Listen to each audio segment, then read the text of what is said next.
ये कहानी है एक बाप बेटे की जो स्कूटर पर कहीं पर जा रहे होते हैं। तभी जो बाप होता है उसकी नजर पड़ती है रोड के साइड में कुछ लड़कों के ऊपर जो कि कीचड़ में कुछ ढूंढ रहे होते हैं। तो अपना स्कूटर वहां पर रोकते हैं और जाकर के उनसे पूछते हैं कि बेटे क्या ढूंढ रहे हो यहाँ पर। तो उनमें से एक बोलता है कि आपको दिख नहीं रहा है कि ये सामने सोने का फल है, हम उसको पाने की कोशिश कर रहे हैं। उसकी ये बात सुनते ही पिता का ध्यान जाता है उस सोने की फल की तरफ जो चमक रहा होता है।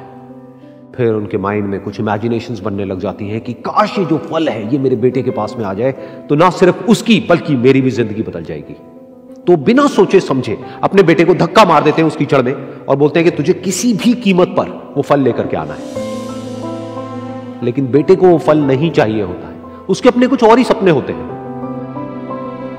वो बहुत कोशिश करता है अपने पिता को ये समझाने की कि मेरी खुशी इस फल में नहीं है, मेरी खुशी कहीं और है, मेरे सपने कुछ और है।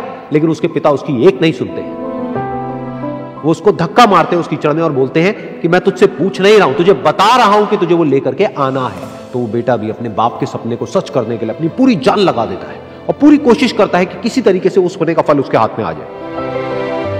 लेकिन जैसे जैसे वो हाथ पैर मारता है उस फल को पकड़ने के लिए वो और नीचे धंसने लग जाता है और फिर जाकर के उसको समझ आता है कि ये कीचड़ नहीं है, ये दलदल है। वो चीखता है, चिल्लाता है, अपने पिता को आवाज लगाता है, लेकिन उसके पिता उसकी एक नहीं सुनते। बोलते हैं कि बहाने मत बना, और भी लोग हैं वहां पर जो कर रहे हैं, तो जब वो कर सकते हैं तो तू क्यों नहीं कर सकता।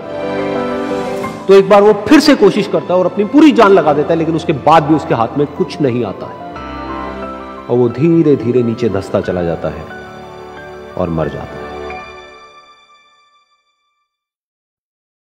तब जाकर के उसके पिता को एहसास होता है कि उससे कितनी बड़ी गलती हो गई।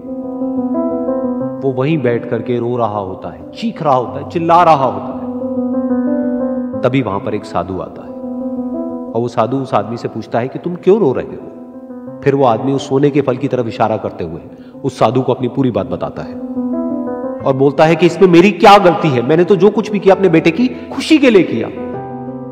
तो वो साधु उस फल को ध्यान से देखता है और उस आदमी को कहता है, जिस सोने के फल की वजह से तुमने अपने बेटे को गवा दिया, कम से कम एक बार ध्यान से उसकी तरफ देखा तो होता कि वहां पर कोई फल है भी या नहीं। ये सुन करके उस आदमी को गुस्सा आया और उसने कहा कि सामने तो दिख रहा है फल, आपको नहीं दिख रहा क्या। तब वो साधु उस कीचड़ के ऊपर एक पेड़ होता है जिसकी तरफ इशारा करते हैं और बोलते हैं कि वो जिसे तुम देख रहे हो वो उस फल की परछाई है, असली फल वहां पर उस पेड़ के ऊपर है।